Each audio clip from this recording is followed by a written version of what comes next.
नमस्कार दोस्तों, audio book channel में आपका स्वागत है। आज के चित्रकार हैं कृष्ण खन्ना। दोस्तों, आपसे एक अनुरोध कि हमारे चैनल को सब्सक्राइब अवश्य करें, जिससे आपको आने वाली वीडियोस मिलती रहें। कृष्ण खन्ना का जन्म सन 1925 में लायलपुर, पंजाब में हुआ।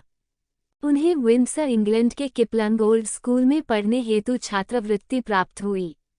इस स्कूल का नया नाम इंपीरियल सर्विस कॉलेज है। ऑक्सफोर्ड और कैम्ब्रिज स्कूल से कला विषय में सनद पाठ्यक्रम उत्तीर्ण करने के पश्चात वे सन 1942 के युद्धारंभ के समय भारत लौटे। सन 1944 में कृष्ण ने लाहौर के सरकारी महाविद्यालय से स्नातक उपाधि प्राप्त की तथा एक प्रिंटिंग प्रेस में प्रशिक्षु के रूप में कार्य करने लगे। साथ ही चित्रण सीखने हेतु वे शेख अहमद के स्टूडियो से भी जुड़ गए। भारत के बंटवारे ने उनके जीवन क्रम को बदल दिया। सन 1948 में एक बैंक में नौकरी करने के लिए वे मुंबई गए और वहां प्रोग्रेसिव आर्टिस्ट ग्रुप के सदस्य बन गए। उनका प्रारंभिक कला कार्य अनिश्चित भाव व्यंजकता से प्रेरित रहा है। उनकी आकृतियां साधारण एवं ग्रामीण हैं, जिन्हें हर कोई समझ सकता है। इस समय उनकी कला मृत्यु के विशाल प्रसंग की ओर मुड़ी, जैसे डाइंग एंड द डेथ। 70 के दशक के बाद रंगों का स्फटिक के समान स्वच्छ या रवेदार प्रयोग उनकी कसी हुई चित्रकृतियों में देखने को मिलता है। इसके उदाहरण के रूप में ट्रक, महाभारत या अजनबी इत्यादि श्रेणीबद्ध चित्रों को देखा जा सकता है। इन सब में उन्होंने रेखा चित्रण के प्रति अपने झुकाव को नहीं छोड़ा। कृष्ण खन्ना की कला शैली परिष्कृत है। उसमें शुद्ध अलंकरण मौलिक विधि से संजोए गए हैं, जो अन्य कहीं उपलब्ध नहीं होते। कृष्ण खन्ना चित्र बनाने से पूर्व अपने मन में उससे संबंधित कल्पना को आकार प्रदान करते हैं। उनके अनुसार तैल माध्यम बहुत भारी है, फिर भी यदि सावधानीपूर्वक कार्य किया जाए तो इसमें रंगों की आभा को सुरक्षित रखा जा सकता है। तैल माध्यम से चित्र स्थायी होते हैं, यह उसके पक्ष में कोई तर्क नहीं है। खराब कलाकृतियों के स्थायित्व से कोई लाभ नहीं है। जो लोग कला को पूंजी निवेश का माध्यम मानते हैं, वे ही ऐसे विचार रखते हैं। कला तो एक अनुभव है, और जो कलाकृति हमें कोई नया अनुभव प्रदान करे वही श्रेष्ठ है। खन्ना के विचार से संस्कृति अथवा परंपराओं का एक सीमित एवं सावधानीपूर्ण प्रयोग केवल वर्तमान संदर्भ में ही किया जाना उपयुक्त है। अतीत को अपने ऊपर हावी नहीं होने देना चाहिए। हमें सदैव भविष्य की चिंता करनी चाहिए। उन्होंने आकृति मूलक कलाकृतियों के सृजन में कला के मूलाधारों एवं तकनीक पर विशेष ध्यान दिया। चेन्नई में जब वे वीणा वादक का चित्रण कर रहे थे तो उन्हें यह अनुभव हुआ कि वीणा के तारों की मार्जना ट्यूनिंग के माध्यम से ही राग की प्रस्तुति संभव हो सकती है। उनकी कलाकृतियों में यह परिवर्तन सन 1953 में आया। इस विधि से उन्होंने एक पूरी रागमाला का चित्रण किया है। इसके पश्चात उनके चित्रण में एक सहजता आई। उन्होंने किसी भी चित्र में विषय अथवा थीम के विचार को भी छोड़ दिया।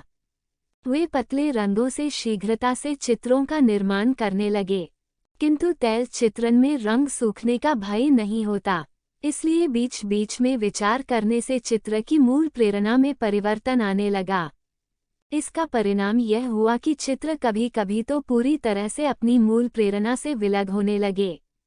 यही कारण था कि खन्ना ने तैल माध्यम छोड़ दिया और राइस पेपर पर चाइनीज स्याही के माध्यम से चित्रों का निर्माण करने लगे।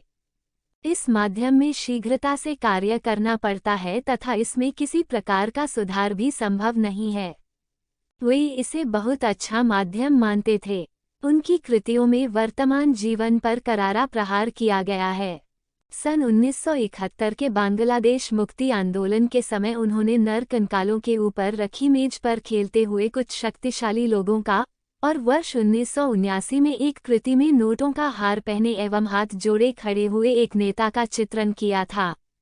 सन 1951 तक कृष्ण खन्ना ने भारत और भारत के बाहर अपने चित्रों की लगभग 25 एकल प्रदर्शनियां आयोजित की एवं विभिन्न सामूहिक प्रदर्शनियों में भी भाग लिया। नई दिल्ली, बॉम्बे आर्ट सोसाइटी और academy of fine art, Kolkata की चित्र प्रदर्शनियों में उन्होंने भाग लिया। उन्होंने कुछ अंतर्राष्ट्रीय कला व्याख्यानों में भी भाग लिया, जैसे biennale, Tokyo, Sao Paulo, Venice, Havana, Lahore एवं त्रिनाले, इंडिया, नई दिल्ली। कृष्ण खन्ना की कृतियां भारत के 8 समकालीन कलाकार, न्यूयॉर्क, भारत के 10 समकालीन कलाकार, यूनिवर्सिटी ऑफ साउथ फ्लोरिडा एवं यूएसए के अन्य केंद्र, आधुनिक एशियन कला फुकुओका आर्ट म्यूजियम, जापान एवं कला समारोह के अंतर्गत प्रदर्शनियों इत्यादि में भी प्रदर्शित किया गया।